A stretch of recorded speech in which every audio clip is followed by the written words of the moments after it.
Today's podcast looks at the Scottish ballad Katherine Jaffrey, together with its English equivalent known as The Green Wedding, and the reworked version Lochinvar.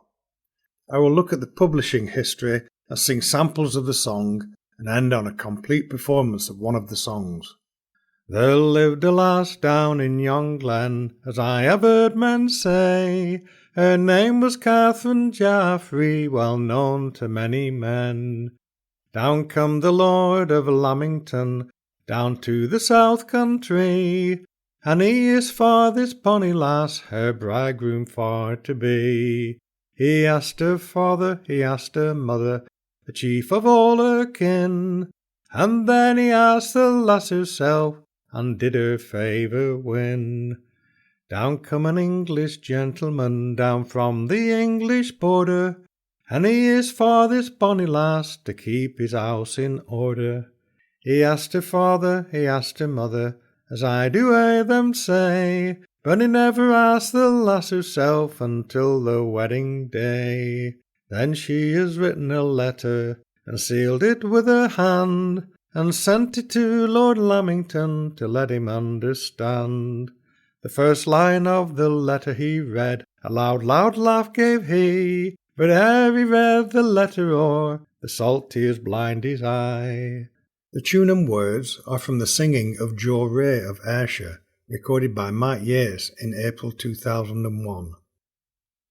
A young man courts Katherine Jaffrey against the wishes of her parents, who arrange a marriage with an English squire or lord. She writes a letter to her love, and he attends the wedding.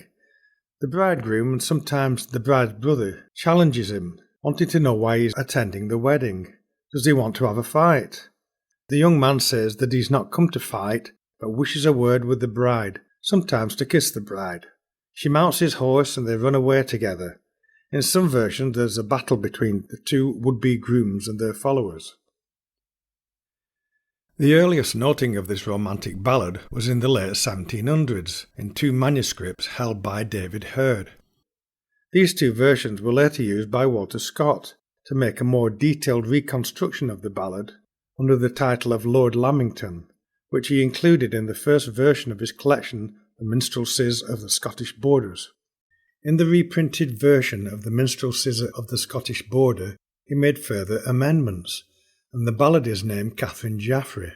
In the revised version, the unwanted bridegroom is Lord Lochinvar, and her true love is Lord Lauderdale. Walter Scott reworked the ballad again in a more poetic style, bringing in the name of Lochinvar as the lady's love.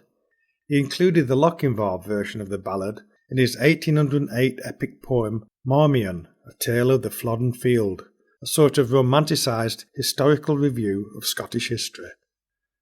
The Lochinvar version of the ballad became quite popular in Britain as a recited poem, especially when Sir Walter Scott's romantic fiction grew in fame and popularity. The Scottish versions of the ballad Katherine Jaffrey usually have a Scottish laird who wins the lady's love, and a wealthy English lord as the suitor preferred by the parents. The ending is either of a battle in which the Scotsman wins the day, or the two lovers ride off into the sunset, with a warning that English suitors are not welcome. The Scots always have the upper hand. A version of Katherine Jaffrey, collected in December 1906 by James Duncan from Robert Alexander of Udny in Aberdeenshire, called the hero Lochinvar. A bridal day it then was set, the bridal it came on, and who appeared among the guests but Lochinvar himself? A glass was filled of good red wine, was well drunk between them twa. Says he, I'll drink with you, bridegroom, and then I'll go awa. A few words with your bridemaid, and I hope you'll grant me then. I'm sure before her wedding day I would have gotten 10. He's taken her by the middle waist and never stopped to call. He's taken her by the milk-white hand and led her through the hall. He's leaned her o'er his saddle bow and kissed her cheek and chin. And then he wished them all good night and hoisted him on behind. The ballad Katherine Jaffrey was printed from various sources in collections by George Kinloch, Joseph Ritson, William Motherwell, and David Buchan. Sadly, they did not provide a tune. The Broadside Street printing used the title of The Squire of Edinburgh, in which the lady loves a lord from Edinburgh, but her parents didn't like him, and arranged a wedding to a farmer's son. There was quite a wide distribution of this broadside. It formed the basis of the green wedding text used by the traditional singers in England and Ireland. Printing of the ballad with a tune starts in 1881 in William Christie's collection Traditional Ballad Airs. It uses the ballad text from Walter Scott's collection. The bride looked out of the high window, being both hill and down, and she was aware of her first true love with riders many a one. She scoffed at him, she scorned him, upon her wedding day, and said it was the fairy court to see him in array. Oh, come ye here to fight, young lord, come ye here to play, oh, come ye here to drink good wine upon the wedding day. I come not here to fight, he said, I come not here to play, but I'll lead a dance with the bonny bride and mount and go away. It was a glass of blood-red wine was filled up them between, and I she drank to Lord Adale, who had her true love been. He's taken her by the milk-white hand and by the grass-green sleeve. He mounted her high behind himself, and her kinsmen gave no leave. In England and Ireland, a rewritten version of the ballad was known under the title of The Green Wedding. This arises from the abductor dressing himself and his men in green. He also asks the bride to dress in green so that she can be easily noticed. In the earlier versions, he tells the guests at the wedding that he saw a fairy troop all dressed in green when he was travelling to the wedding. It's dangerous to interfere with fairy folk and makes the pursuit of the couple more hesitant. In England, the green wedding versions have been collected by Cecil Sharp in Essex and Roy Palmer in Birmingham. She wrote the squire a letter and sealed it with her hand, saying, "This very day I am to wed unto another man." The first few lines that he looked on, he smiled and thus did say, "Oh, I may deprive him of his bride all on his wedding day." He wrote her back another, to be sure and dress in green. "A suit of the same I will put on, at your wedding I'll be seen. A suit of the same I will put on, to your wedding I'll prepare. Saying, my dearest dear, I'll have you yet, in spite of all that's there." He looked at east, he looked at west, he looked all o'er his land. He mounted them all, 80 men, all of a Scottish band. He mounted them all on milk-white steeds, and a single man rode he. And all the way to the wedding hall, the company dressed in green. When he got to the wedding hall, they unto him did say, "You're welcome, sir, you're welcome, sir. Who are those men in green?" He laughed at them, he scorned at them, he unto them did say, "It might have been a fairy troop come riding by this way." The tune and words were collected in September 1906 by Cecil Sharp from Robert Parish of Exford in Somerset.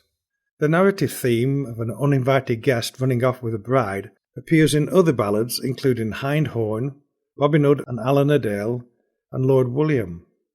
The surrounding details vary, often with the lover returning from a sea voyage to find his love is about to marry another. The endings also vary as we might expect. Katherine Jaffrey is a fine romantic ballad, not as well known as it might deserve. There are some good tunes, and it's an excellent ballad to sing. I will end this podcast with a version collected from Cecilia Costello of Birmingham and Nora Clearly of County Clare. Both singers use the same tune, and the text is derived from the Squire of Edinburgh broadside print. There was a squire in Edinburgh town, a squire of high degree. He fell courting a comely girl was she.